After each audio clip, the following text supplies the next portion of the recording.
Hola a todos y bienvenidos a un nuevo vídeo. En este vídeo vamos a hablar sobre ciertas cosas que debes y que no debes hacer si tienes alopecia androgenética. Si quieres saber de qué se trata, quédate hasta el final.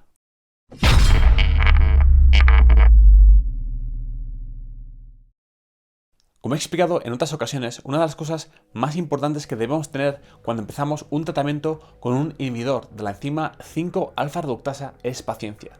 Sin la paciencia necesaria, nunca podremos saber si el tratamiento con este inhibidor de la enzima 5-alfa-reductasa está siendo efectivo en nuestro caso.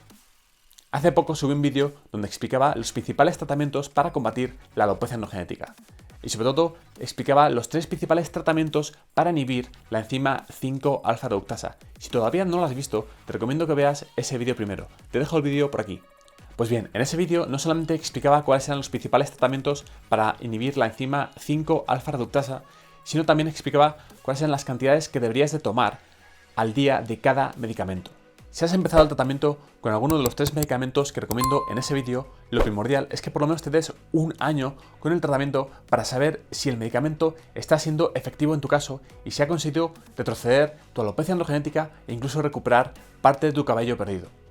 La forma más sencilla de ser pacientes y saber si nuestro tratamiento está resultando efectivo es tomar fotos de nuestro cabello desde todos los ángulos posibles todos los meses. De esta forma, mes a mes, podrás ver tu evolución con el tratamiento que has seguido. Si has probado los 3 medicamentos que recomiendo, Soplamento, finasteride y dutasteride, y ninguno ha sido efectivo en tu caso, debes plantearte si realmente estás sufriendo alopecia androgenética o si la pérdida de tu pelo se debe a algún otro factor.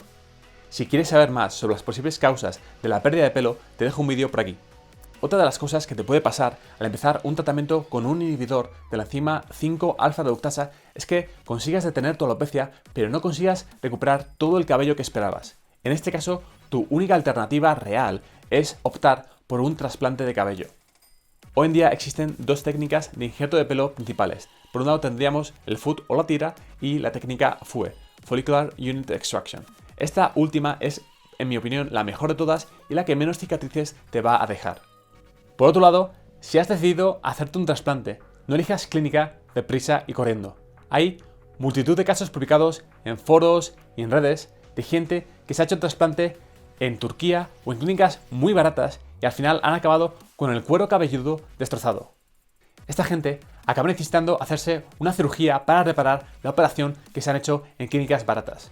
Si desde el principio esta gente hubiese optado por una clínica y un doctor bueno, aunque hubiese sido más cara la operación, al final se hubiesen ahorrado dinero, tiempo y sobre todo unidades foliculares, porque al final las unidades foliculares que te extraen de la zona donante no volverán a crecer. Otra cosa que deberías evitar es realizarte el láser en la barba. En caso de que tu alopecia esté muy avanzada y necesites más unidades foliculares de las que tu zona donante puede permitir, tu barba podría aportarte esas unidades foliculares extra para poder realizar tu trasplante. Otra cosa que debes tener en cuenta si has decidido realizarte un trasplante es que debes haber seguido un tratamiento inhibidor de la DHT durante por lo menos un año antes de realizar la cirugía. Además, el tratamiento que hayas seguido debe haber resultado efectivo en tu caso, porque de lo contrario, la supervivencia de las unidades foliculares trasplantadas correría peligro. Antes de seguir, si quieres saber más acerca de la eficacia y los efectos secundarios del inhibidor de la enzima 5-alfa-reductasa más popular, finasteride, te dejo un vídeo por aquí. Como ves, si vas a empezar un tratamiento con un inhibidor de la DHT, lo más importante es ser paciente. Y lo más sencillo para ser paciente es tomar fotografías de nuestro cabello cada mes. De esta forma podremos valorar nuestra evolución y podemos ver si el tratamiento está resultando efectivo.